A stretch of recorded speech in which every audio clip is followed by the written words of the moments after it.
Welcome to the Bald Truth Leadership Podcast, where you get straightforward, no-nonsense ideas on leadership and growth, both personally and professionally. It's brought to you by the Chief Coaching Officer of the Peak Performance Group.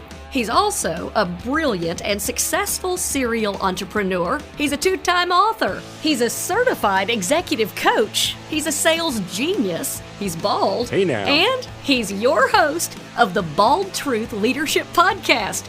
Buckle your chin strap. Here's your host, Coach Rick Koelzer. Hey, welcome to the Bald Truth Leadership Podcast. I'm your host, Coach Rick Koelzer. Remember to subscribe and like below. We're available on iTunes, Spotify, iHeart, YouTube video. Hit like and subscribe to get every single episode. Folks, we are back. After setting out the New Year challenge last week, we set forward to really put you on a path of leadership growth in here.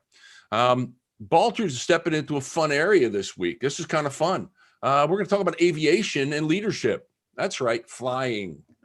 A few years ago, I had the chance to fly in a World War II trainer, a T-6 trainer. That's a propeller plane for all you that don't understand airplanes and stuff. But it's one of the ones that has a canopy that slides back. Looks like a World War II fighter. And it was just amazing. Well, for those that know, to get in something like that, this is one where they're going to do some acrobatics and stuff. Well, with us today is the very guy who showed me the skies from a different perspective, flying in the cockpit. Welcome to Chris Koelzer, president and founder of Victory Aviation.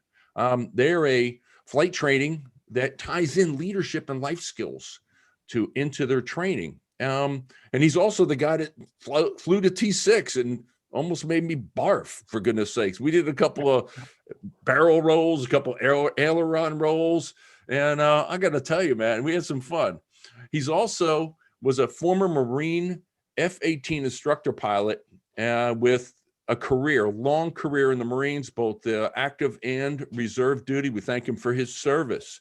He's had a couple deployments, Persian Gulf, Pacific, protecting our skies as a Marine. Semper Fi, my friend. Welcome to the Bald Truth, Chris. Thank you so much, Rick. It's great to be here. It's good to have you, man. It's good to see you again, even though last time you tried to make me puke. Yeah, well, you didn't. And we definitely went through a lot. So there's something to be said for that. You got a gut of iron. I'm sure there's reasons for that. Yeah. Oh man. I came home. My wife looked at me and went, "Are you okay, honey?" I'm breathing heavy. I'm like, "Yeah, I'm okay." But yeah, okay. You get a little gray, a little green, but you get past it. I did not see lunch again. That's the important part.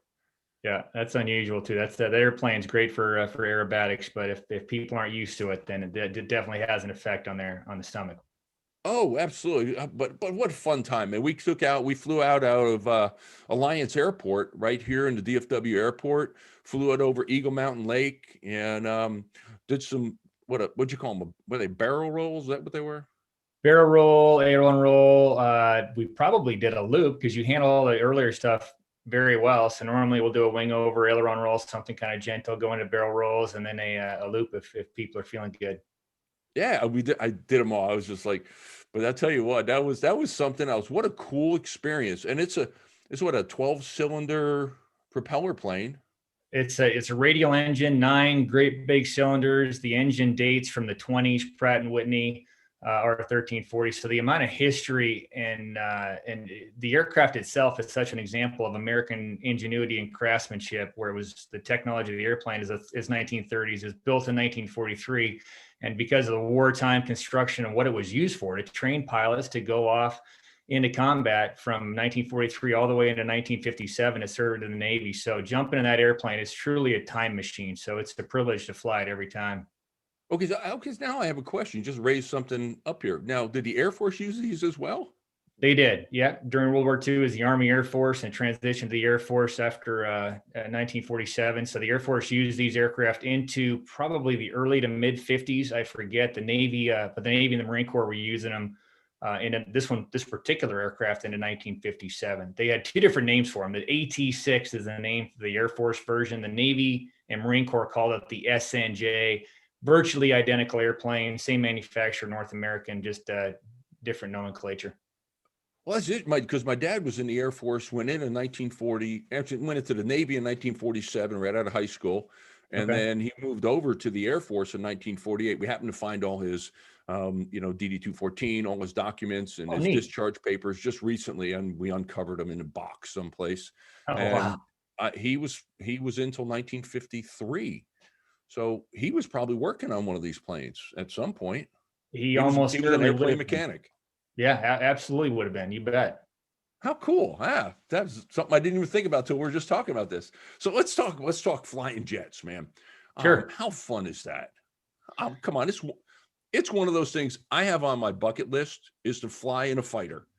I mean, tell us about flying in a jet. How much fun is that? And how did you decide that's where you want to go and do? A lot of it actually, it is virtually indescribable. Some of the flight experiences that you get to have when you're put in that position, but I'll do my best. It was something I wanted to do since I was a little kid. For whatever reason, God just wired me to want to fly and to fly military. And so I wanted to go to one of the service academies in high school. I ended up with the Air Force Academy. While I was there, I learned more about the Marine Corps, which is actually where I wanted to go originally, to the Naval Academy. And I got to visit the Naval Academy, go on an exchange program there for a whole semester. Got reoriented to the Marine Corps. So when I graduated from the Air Force Academy, I commissioned into the Marines at that point, 22 years old. And then, so I went to flight school with the Marine Corps, the Navy Marine Corps team, and then flew for the Marines. And so it was F-18s for 14 or 15 years through 2009 as a reservist. So a few thousand hours and some just amazing things getting to do from the cockpit of an F-18. And of course, the people are always the most important part, regardless of where you're going or what you're doing. The people that you meet and serve with, and from a leadership perspective and a follower perspective, that certainly was the greatest value to my life, was the people I got to spend time with. So that's what I love is when you look at that and you look at it from a leadership perspective. The military just absolutely positively creates great leaders. We know that, and we've shown that over and over and over again. People that are in leadership positions, especially those that come through any one of the three military academies at all. And as I like to remind my friends, the Marines is a department of the Navy, right? The men's department. Thank you very much. I knew you would answer it that way. That's perfect. My brother's a Marine as well. My cousin was a Marine, so I have a lot of respect for you guys. But so taking that flying, and what I find is most people really love flying. They've loved it since they were a kid. It's been one of those lifetime passions. I've always wanted to try it, but it's not one of those, I got to do this. It'd just be cool to do, just like jumping out of an airplane. I'm sure, I don't know if you've ever had to eject or jump out of an airplane. I did a parachute course at the Air Force. I didn't have to eject from an airplane. I got to choose to jump out, and that was pretty amazing. We had a conversation in my men's group the other day. We were talking about that because it's a lot of former Air Force guys, and they said, when you eject, the chances of you ejecting out of an airplane are like 0.00 something, right? Sure. Yeah, but after you have to eject, the chances of you ejecting out of an airplane grow exponentially, apparently. I did not realize. The second time's coming a lot quicker after you do the first one. Definitely want to stay away. Just they say. So how does leadership and flying, how do they transition together? I mean, you take a company and you're teaching leadership skills in pilot training. I love that. That's a great concept. So tell us about that. If you look at a mindset that's required to operate an aircraft, whether it's just you and the aircraft, or you and a team, or a team of teams, to throw kind of a common business term out there from Stanley McChrystal in some of his books. Everything you do in an aircraft is a team of teams. It's you, it's your crew, it's the air traffic controllers. If you broaden that to a military context, it's you, your formation, or maybe your crew in your own aircraft. And a formation of aircraft, you got 100 some odd people that are supporting you on the ground directly in your squadron. You got the guys on the ground, typically, especially the Marine Corps, that you're going out there to support, because that is your first and foremost mission at all times. It's always a team of teams. So aviation and leadership really are inextricably linked, and aviation provides such a good, simple case study in good leadership skills, good leadership processes. And we broke it down into beginning with the mindset. If you have the right mindset, a high achiever mindset, which crosses all boundaries, it's not just aviation, but aviation is a great way to show it. If you have the right mindset, it'll drive the right daily actions that you do habitually and continually. And then if you're doing the right actions and your leaders are doing the right actions within the context of the proper business, and your business has the right set of processes, it's going to allow you to create value, and not just any kind of value, but it's uncommon value in airplanes, in life, in business, you name it. Well, I love that, because mindset, I think, is the number one thing I've been talking about a lot. I've been doing a lot of reading, and in our pre-talk, we talked about my nephew, and he said he went through Ranger School, he went through a Green Beret Q course and all that. And he said, I said, what got you through this? And he said, my mind. It was mind over matter. It was physically. And even talking to a lot of guys that leaders in the military, they talk about overcoming, or athletes is, you can do amazing things physically if you have the right mindset. And I think that transitions into, you can do things in a leadership position as long as you believe you can.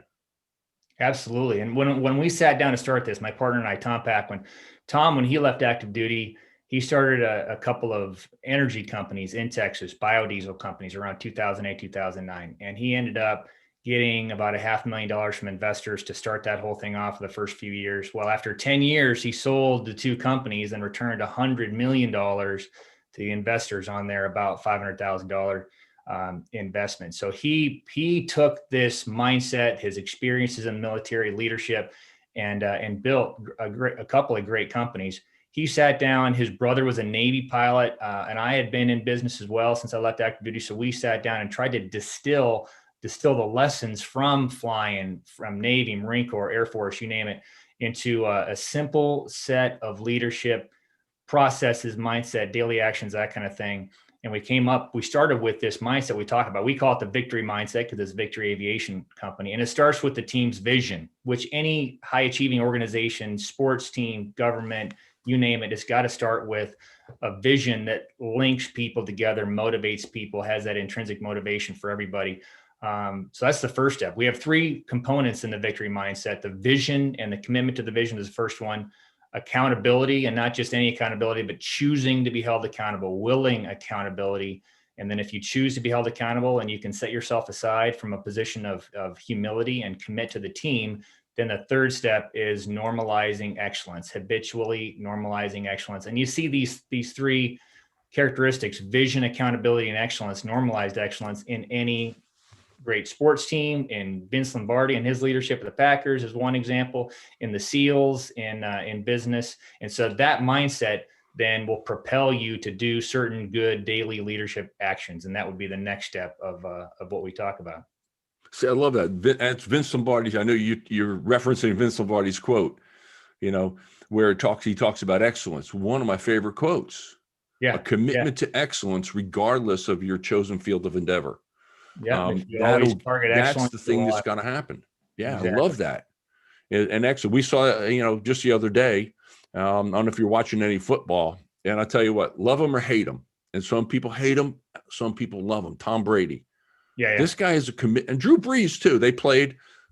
Brady came out on top with the Buccaneers, but I'll tell you what a commitment to excellence this guy is. He's 40, 3 years old. Long term. Yeah, you bet. Boom. He has a commitment to excellence, and he drives his team to that commitment as well. Mindset, never giving up, accountability. This is, I watched him during the game. It was on me when he missed a pass. Yeah. Yeah. And that's critical. And that's, you've had SEALs on the program. You may have read or listened to some of the Echelon Front and Jocko Willink podcast, that sort of thing. The book, Extreme Ownership, that really goes into it, especially with accountability, being willing to be held accountable for everything in your sphere of influence. It's basically extreme ownership, and doing all that gets you to the third step of the mindset, which is habitual excellence. And we want we want to be perfect, of course, but we're fallen humans and we're not going to be perfect. And the Lombardi quote that references excellence that I like the most, it's something about if we strive for perfection, perfection is not attainable, but if we strive for perfection, we're going to catch excellence. So one of the things we talk about is shooting and targeting perfection, but that's just a bullseye. We're always looking to be there and improving our process to get there. But as long as we're targeting perfection, we're going to be in that zone of normalizing excellence. And that you're absolutely right. You know, it's funny that you mentioned that. I work on all my social media. For those that follow me, look for Coach Rick Koelzer, or The Bald Truth. You'll find me on almost any social media platform out there. I put up a quote every single day. Yeah. It's called the Bald Truth, either leadership quote or positive quote, something along the way. This year, it's the positive quote of 2021. And the most current one that's coming up, and they're scheduled out, was that don't strive for perfection, strive for excellence. Always try to be excellent. Perfection, we're never gonna, like you said, we're right. Broken human beings. There's no perfection. But if you strive for excellence, you'll continually get there. You won't get perfection, but you'll get excellence. So rather than strive for perfection, strive for excellence. Yeah, perfect effort. There's a football coach you probably recognize. When the game stands tall, I think he was a Catholic high school football coach, Bob Ladisser or something like that. Anyway, his quote was something about you're not looking for a perfect game, because a perfect game does not exist, but a perfect effort, you can make your effort perfectly within your capabilities and that of your team. So when we talk about leadership, how do leaders take these three pieces? I love this: vision, accountability, and excellence. I think accountability is the hardest one. Vision is great. We can have a great vision. Yeah. And I think that everybody knows we got to know where we have to go. There's your vision. Where are you taking things? I think the accountability part, being held accountable, that's hard. Yeah. As humans, that's really tough. Our pride goes before the fall, right? Pride gets in the way, and that's going to make us not want to be held accountable. I think as humans, we're wired to not want to stand up and go, okay, that's on me. And we're wired to not exhibit extreme ownership. So that's the toughest one. You got to come at it from humility. You got to commit to it mentally. And pretty much every day, I got to remind myself that this is not about me. This is about what the vision is for the team, whether it's my family, my marriage, business, all those, we got to be willing to be held accountable. And only by being held accountable will we then be able to attain normalized excellence, because you're not going to be able to habitually excel if you're not willing to be held accountable for you and for your team. So it's in order. It's vision. You got to commit to that vision first, whatever the team's vision is. It's not Chris Koelzer's vision. It's the team's vision. And then if I'm committed to that, it's going to motivate me to be willing to be held accountable. And if I'm willing to be held accountable, then I'll be able to achieve normalized excellence, targeting perfection, arriving in excellence. Yeah. See, with what we teach at the Peak Performance Group, in our leadership programs, when we teach that, we talk about having full responsibility. And that's the accountability piece, is accepting full responsibility for everything that happens to you. And that translate into influence, the ability to influence those around you. And one of my truly favorite leadership quotes is one by Dwight Eisenhower: "Leadership is the art of getting someone to do something you want done because they want to do it." I figured if I can get someone to do something I need done, and they're doing it willingly because they want to do it, they see it needs to get done, they just do it. They accept responsibility to make sure things happen. That's an amazing team effort. But it's about accepting responsibility for everything that happens, not playing the victim. And we see that in today's world all the time. Yep. How often do we see leaders point the finger? It wasn't me, it was him. They do the scarecrow thing. Go that way.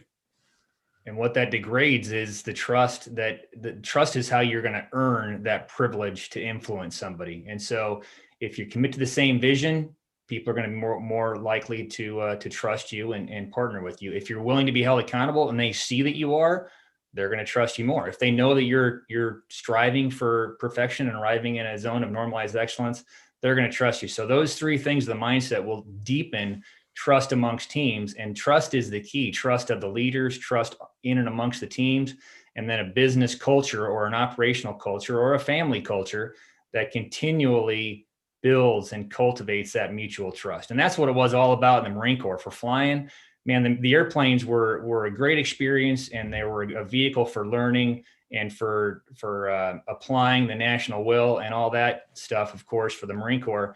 But the whole context of a squadron operation, it's all about trust. The pilots trusting each other, wingmen trusting the leader, the pilots trusting the maintenance Marines that are telling you your airplane is good and you're not going to have to use that ejection seat.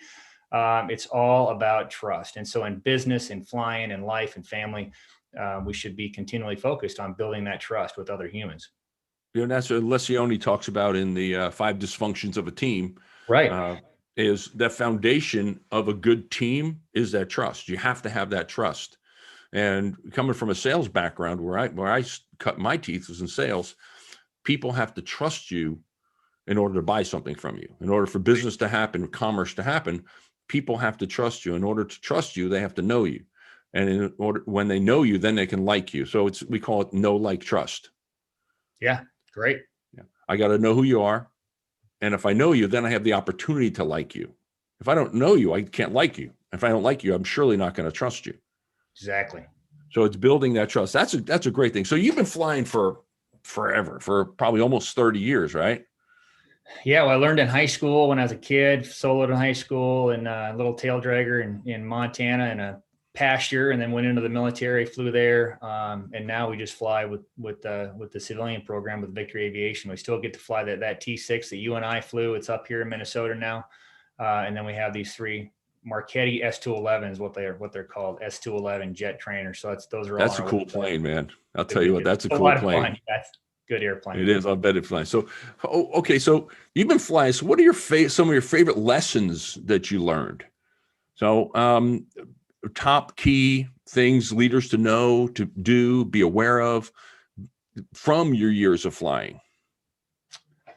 That's a great question. I would have to say that trust, the importance, absolute critical nature of trust in any human relationship. And I always like to take things from business or from flying to business, and everybody wants to apply it to business. But I tell you what, one of the best places we can apply this type of business talk is in our own families, our marriages, our kids, or my fatherhood. My number one job is to be the best husband I can be. And that's going to cascade into being the best daddy I can be. I got 2 teenagers. And then all that is going to also make me a better worker, a better value creator in the business environment that I'm in. And trust is the number one factor in all of those relationships, without a doubt. So that's the greatest lesson. And I'm still learning that lesson as I still learn how to be a husband and a dad and a friend and a son and a worker and all those things. So trust is certainly number one, and how to get there. Those things, okay. The things to do to how to get to the daily actions to remind myself, processes and procedures to get there. See, that's exciting. By the way, I'm praying for you with teenagers. I've been there, done that. They can be challenging. I'm a grandpa now. I've got 2 grandkids, so mine are all grown in their 20s now. So yeah, teenage years are challenging. They're fun. I always say, they always ask me, what's the best year of your child's life? I said, this one. Yeah, that's exactly true. Right now, what's the best time in a kid's life? I said, this one right now. Yeah. As challenging it is, it's a blast. So, all right, we've been through the pandemic this last 2020. What a nightmare that was, right? And some was good for. I mean, there was good that came out of it too. Absolutely. But a lot of things changed. We couldn't go to movies. We couldn't go out to dinner. Couldn't go drinking. Couldn't travel. So movies got pushed off. And one movie that was supposed to come out and be a big hit was Top Gun. Yeah, right. Right. It was Tom Cruise was coming out, revisiting as I don't think he became an admiral at that point, but I don't even know the plot. But it was supposed to come out. It got pushed off, and it got pushed off even further. But that was one of the biggest movies of all time, and many consider it their favorite. And there's absolutely a ton of quotes you can come out of that with, right? I feel the need for speed. I hate it when it does that. Oh yes, that's the bird. All these things. Yeah. So, and I'm stepping out on a limb, but since they redid this movie, what kind of things have you experienced that might mirror or parallel that movie? And let me paraphrase. Let me kind of explain what I'm talking about. buzz the tower, fly inverted, some kind of crazy stuff that is, we know it's made of movies, but have you experienced any of that flying kind of like, oh my gosh, can't believe that really happened? Or you're nuts, you shouldn't do that. Well, Top Gun it was a pivotal movie for me because I was 16 when it came out and I was already committed to going to the military. And so, but there were, for the time frame that I was in for flight training, for my initial deployments and that kind of thing, a lot of folks that I was flying with got into military aviation because of that movie. And I would expect that the next one would have probably a similar effect. And we're looking forward to it coming out because it's going to rejuvenate public interest, of course, in airplanes. And we got 3 jets that are former military, and people can experience that with us too. So I think it's going to have a very healthy effect on victory flight training as well. But the movie itself, there is so much Hollywood cheesiness involved in that. And the flying scenes, they really did a great job for that time frame, mid 80s. They did a great job filming the flying scenes. And a lot of companies anymore just use CGI, and it's just not the same from a pilot's perspective. But apparently Tom Cruise was adamant as a pilot. He's got his own P-51 Mustang, and he's an accomplished aviator. He wanted the flying scenes in the Top Gun 2 to be the best ever. And it sounds like they truly are. I've got friends that are close to the Navy still that have some inside info. I'm looking forward to it coming out because the flying is great. So I have seen similar things. And if we're talking about the first movie, of course, the flying off the carrier was amazing. I did 2 carrier deployments, and anybody that's gone out there and done that will tell you, I suspect, that is the most dynamic, exciting, sometimes nerve-wracking, and even scary flying that a pilot will ever experience, or most pilots will ever experience. So the carrier flying in Top Gun was well shown. The landings, the catapult launches, the air combat maneuvering, the dogfight sequences are awesome, and I can still watch those, and my blood pressure increases, no doubt. That is the most fun. I didn't do it with bullets flying, so for me it was just fun and exhilarating. So yeah, it was well depicted in the first show for sure. So does anybody really buzz the tower? I would say no, especially in the last 20, 30 years, the post-Top Gun generation. There have been buzzings of stadiums and, football games, Naval Academy in particular. I'm thinking of one guy that flew a Hornet pretty much below the level of press box, got in some trouble for it. So it has happened, and I'm sure there's a lot of undocumented cases that we just don't hear about, especially overseas, where there's some serious buzzing going on. But around here, you're not going to pull something like that in the U.S. Certainly not at Miramar. That would be that you can do anything on your last flight, is what they say. So you'll be flying what did I say? You flying the C-130 full of rubber dog do? Exactly. That's great. I saw one.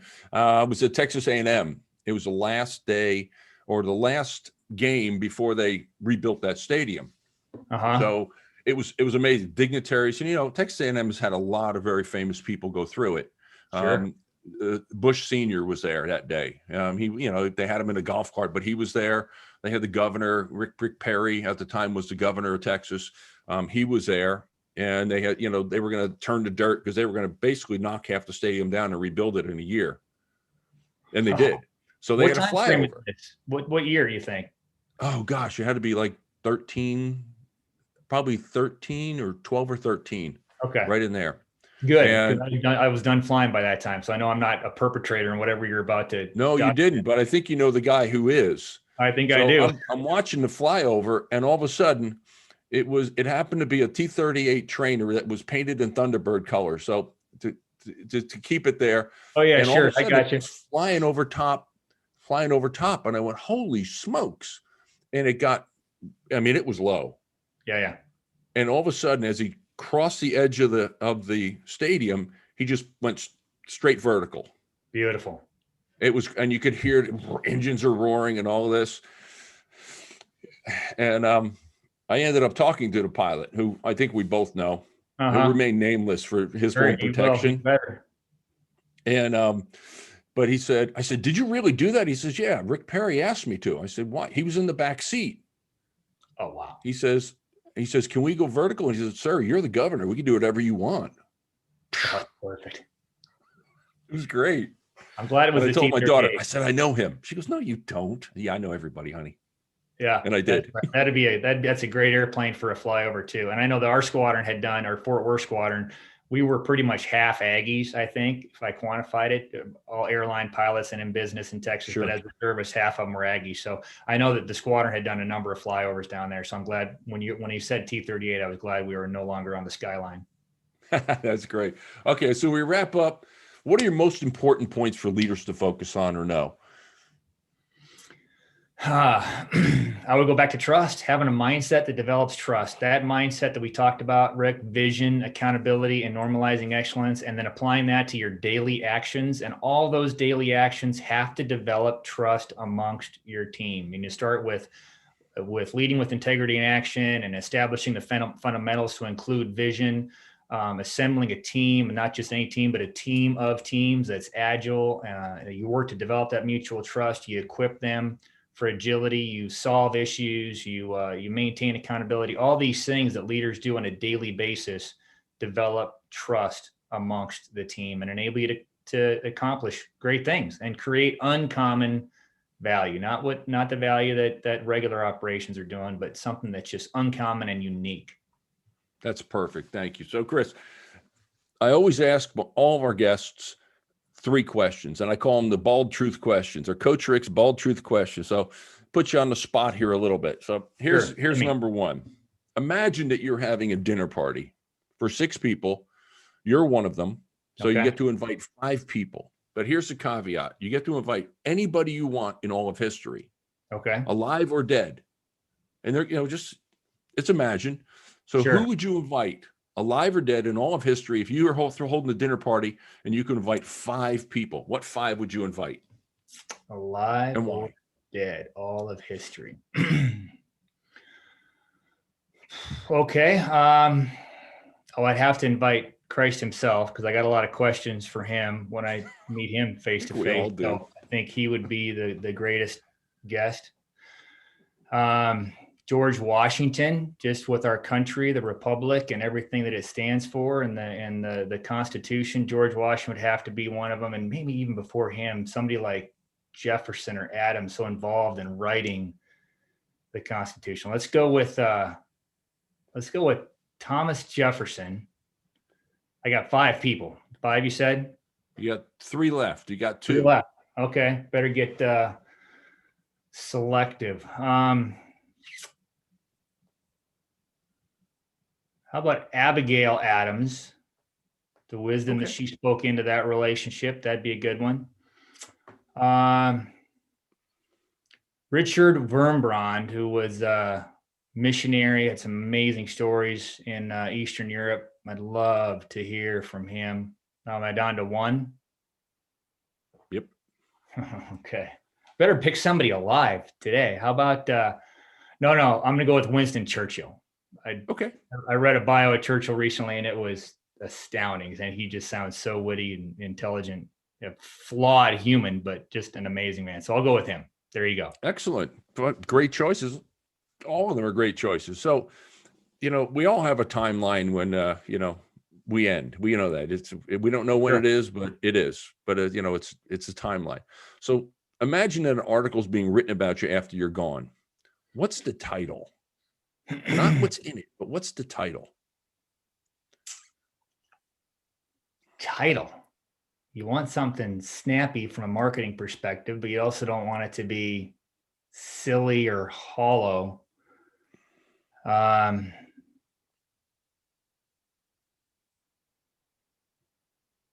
Somehow I can't come up with an actual phrase, but I would want it to kind of harken back to what we were talking about earlier with vision, with a man's vision, with humility and integrity, and focusing that vision upon first and foremost my own family, my own house, building my own house, my wife, my marriage, my kids, and then translating that into value in the workplace, in the economy, and working where God's put me in these various businesses and efforts. So something about vision and creating uncommon value in just a way, a very micro way, not a macro. I'm not leading a country, leading a huge CEO of a corporation, but just in the places that I put my marriage, my family with my kids, and business, having the vision to create uncommon value as I'm able. Sounds great. Awesome. Good stuff. And finally, what do you do each morning to when you wake up to set yourself up for success? Sit down, make a cup of coffee. Usually I'm up well before the rest of my family, so the house is quiet, and I read a chapter 2 in the Bible, just reading through the Bible wherever I'm at. Read through that for probably 30 minutes all told, and then just focus on the day, figure out how I'm going to apply that to what I need to do that day, and then take a look at what my day is going to hold. And one of the mottos that we have, especially with T6 Victory, when we were working on that whole thing with the T6 itself, and the name of the company being Victory Aviation, it's make every day a victory. And if you start, and that kind of encapsulates your mindset, you can get up, even if you just get up and make your bed, like that Navy SEAL Admiral, I think it's McRaven gave that speech, I think at A&M, about getting up and making your bed. You start the day with a victory. You get up, you make your bed, you read the Bible, there's another victory. Then you think about how you're going to create value that day. And it may not be winning the Super Bowl. It may not be closing a $200 million business sale. It may not be enormous victories like that, but anybody can have victories, multiple victories in a day. So if you make every day a victory in some way, that's going to focus you every day. And that's what I try to do before I get cracking on my day. Awesome. Good stuff, man. Good stuff. Hey, anything you want to promote? Tell us about your business. How can people get a hold of you? Oh, I appreciate that. Yeah, they can go to our website, s-211 training, s211training.com. Contact info is on there. They can watch videos. They can download a flight manual for the airplane if they're into airplanes. We primarily serve pilots with some kind of FAA pilot license, although we do have a vehicle for flying people as long as we're doing pilot training in a formation flight.